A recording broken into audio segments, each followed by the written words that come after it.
가수 유열 씨의 안타까운 근황이 공개됐습니다. 한 교회 강단에서 간증을 하면서 폐섬유증과 폐렴을 앓게 됐다고 고백한 건데요. 10여 년 라디오 DJ로도 활발하게 활동을 했는데요. 이제는 호흡도 힘들고 기침도 나고 목이 간지러워서 말도 노래도 쉽지 않다고 고충을 털어놨습니다. 건강보험 심사평가원에 따르면요, 국내 폐섬유증 환자가 매년 증가하는 추세라고 하는데요. 전문가와 함께 폐섬유증에 대해서 알아보겠습니다. 윤희영 순천향대 서울병원 호흡기 알레르기 내과 교수 전화 연결하겠습니다. 교수님 안녕하세요. 네, 안녕하세요. 예, 일단 폐섬유증 질환이 뭔가요? 일단 폐섬유증이란 말 자체는 굉장히 넓은 의미를 내포하고 있습니다. 우리 피부에 상처가 생겼다가 흉터같이 생기듯 폐에 생기는 모든 흉터, 딱딱해지는 모든 현상을 통칭해서 폐섬유증이라고 말하는데, 근데 저희가 소위 병적인 컨디션으로 말하는 흑발성 폐섬유증이라고 말하는 질환은 조금 이런 일반적으로 말하는 섬유증이라는 거리가 있는 증상을 이제 뜻하게 됩니다. 네, 말씀하세요. 네. 이 질환을 말하기 전에 조금 폐의 구조를 잠깐 말씀드리자면은, 예. 우리 몸의 폐가 풍선처럼 공기가 잘 들어갔다 나갔다 이렇게 하는 공간인데, 진짜 풍선처럼 큰 하나의 방으로 돼 있는 게 아니라 굉장히 작은 수많은 방으로 이루어져 있습니다. 이 방과 방을 나누는 아주 얇은 벽을 간질이라고 부르게 되고요. 이 간질에 염증이 생겼다가 딱딱해지는, 즉 섬유화를 보이는 모든 질환을 합쳐서 간질성 폐질환이라고 하고, 그중에서 가장 예후가 좋지 않고 또 섬유화만을 특징으로 하는 질환을 특발성 폐섬유증으로 저희가 이름을 부르고 있습니다. 일단 폐가 딱딱하게 굳어가는 거를 폐섬유화라고 하는데, 또 섬유증, 폐섬유증 질환은 아까 말씀하신 폐와 폐 사이에 있는 간질이라는 이제 그곳에 폐 질환의 일종 염증이 생겨서 그곳이 이제 딱딱해지면서 이것은 폐섬유증 질환이라고 부른다는 말씀이신 거죠? 네, 맞습니다. 사실 간질에 염증을 만들고 섬유화를 만들 수 있는 질환은 굉장히 많은데요. 그 중에서도 특별히 특발성 폐섬유증이라는 거는 원인이 없이 폐가 딱딱해져서 굳어지는 질환을 의미하게 되고, 굉장히 예후가 좋지 않아서 주의 깊은 관리와 추적을 요하는 질환입니다. 특발성 폐섬유증, 원인이 밝혀지지 않았다, 이런 말씀이신 거죠? 네. 앞에 이제 특발성이라는 게 붙어서 원인이 밝혀지지 않았다는 그 폐섬유증이라는 뜻입니다. 그러면 이 폐섬유증이 있으면 일단 증상은 어떤 것들이 나타나나요? 가장 많은 증상은 주로 이 폐섬유증이 다른 장기를 침범을 하기보다는 폐만 주요적으로 침범을 하기 때문에 호흡곤란을 주소로 내원하시는 분들이 많고, 처음에는 내가 평소에는 계단 3층을 올라가도 괜찮은데 어느 순간 계단 2층만 올라가도 숨이 차다, 이런 식으로 숨찬 증상으로 많이 오고, 그 외에도 만성 기침이라든지 가래 같은 증상으로 많이 내원을 하십니다.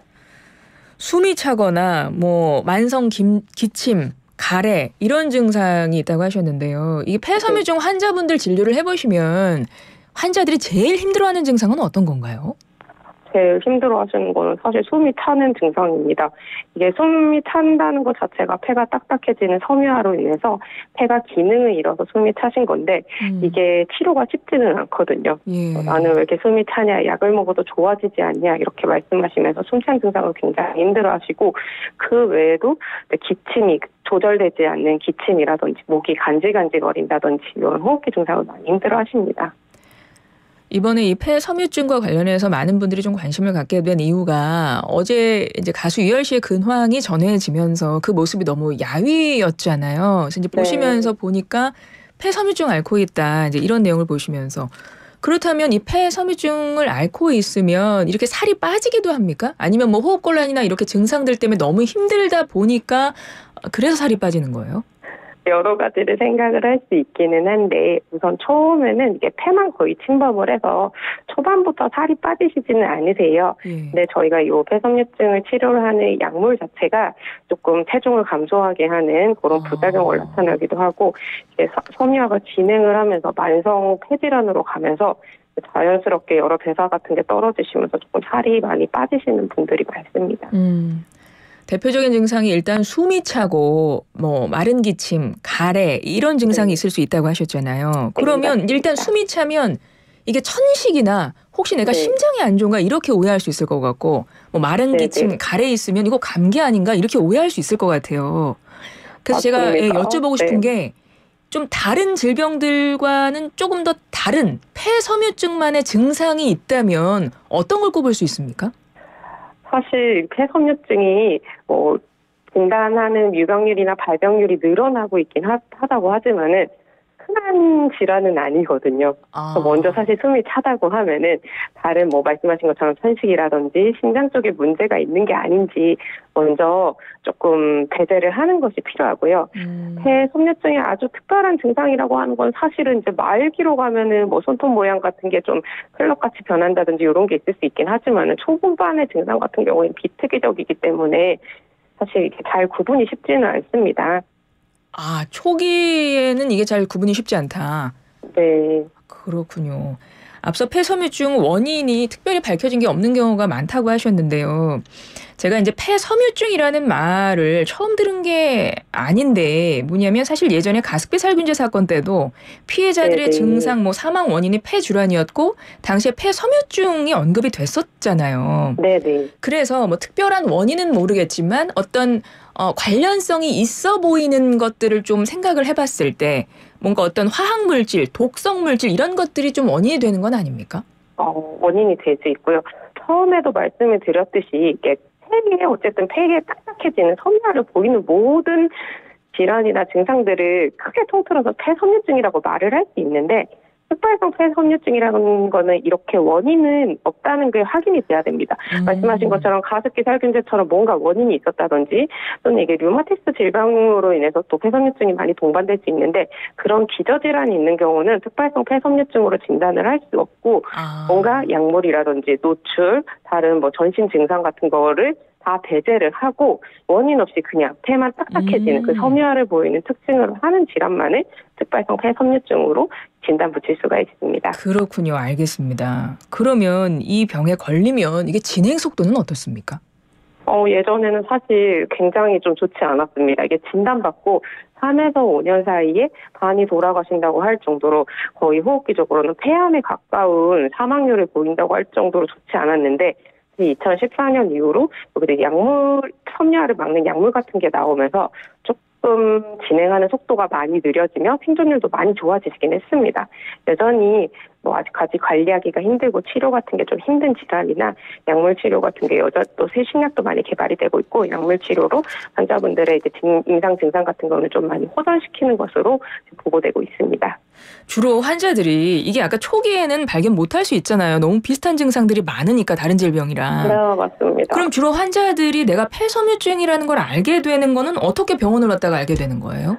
사실 먼저 숨이 찰 정도로 힘들어서 오신 분들은 조금 진행하신 분들이 많고 그거 외에도 요즘 건강검진으로 CT 같은 거를 많이 찍으면 아주 초기의 폐섬유증이라든지 아니면 아주 섬유화 병까지 되기 전에 약간 간질의 이상이 있는 질환으로 많이 오시기도 하십니다. 그런 분들 같은 경우에 조금 초기에 치료를 하시면은 아무래도 이 약 자체가 섬유화가 된 거를 좋게는 못하지만은 섬유화 진행 속도는 천천히 할 수 있기 때문에 조금 더 예후가 좋을 것으로 기대가 되고 있기는 합니다. 그러니까 진단은 일단 흉부 엑스레이나 CT 검사나 이런 검사들로 알게 되는 거네요. 폐 상태를 볼 수 있는.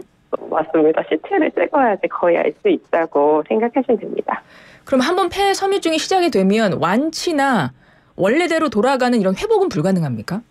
완치를 하시려면은 폐 이식이 아니고서는 사실 힘들고 한번 섬유화가 진행된 폐 자체는 다시 원래 상태 폐로 돌아가기 힘들기 때문에 그래서 이제 조기 진단을 해서 조기 치료를 개입하는 것이 중요합니다. 그럼 만약에 아주 초기에 발견해서 치료를 시작했어요. 아주 초기에. 네. 그럼 그 상태로 폐섬유화가 진행을 멈출 수는 있어요?